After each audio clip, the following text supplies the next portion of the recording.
In a small suburban town, there lived a man named Julian. He ran a local metal shop, but his reputation was dark. He was known for his predatory behavior, constantly harassing the young women of the neighborhood. His presence made the streets feel unsafe, forcing families to keep their daughters indoors whenever he was around. One rainy afternoon, Julian overheard two elderly neighbors talking outside his shop.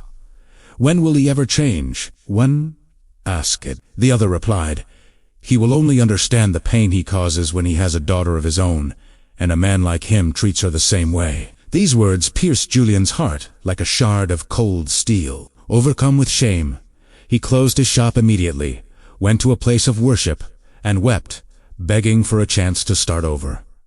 Julian truly changed. He stopped his harassment and focused entirely on his work, barely looking up when people passed by. However, the local community leader, Father Thomas, remained skeptical. He believed Julian's sudden piety was just a clever ruse or a new play to gain trust. As Julian committed to his new life, his business began to fail. Former associates wanted nothing to do with a reformed man, and he was forced to take grueling manual labor jobs just to buy bread. There were nights he went to bed hungry, but he remained grateful for his second chance. One day, seeing Julian looking thin and exhausted, Father Thomas approached him. "If your repentance was truly accepted, Julian, why are you suffering so much?"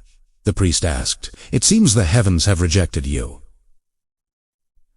Julian didn't argue. Instead, he led the priest into his old workshop. He picked up a piece of scrap metal and thrust it into the roaring furnace. "Father," Julian said, watching the metal turn glowing red, "when a client brings me a rough piece of iron, I have to put it in the fire. I strike it with a heavy hammer over and over to mold it into a beautiful blade or a strong tool," he continued, his eyes misting over. "The metal that can withstand the heat in the hammer becomes something useful and valuable. But the metal that cracks under the pressure, that is the only piece I throw into the scrap heap. I am happy to endure the heat of hunger and the hammer of these trials. I only pray that my Creator does not find me too brittle to be molded and toss me into the scrap."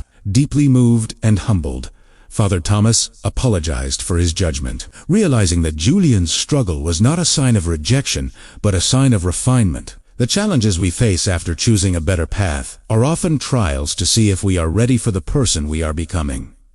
Stay strong in your fire. You are being shaped into something beautiful. If this story resonated with you, share it with someone going through a hard time. Let's keep the faith together.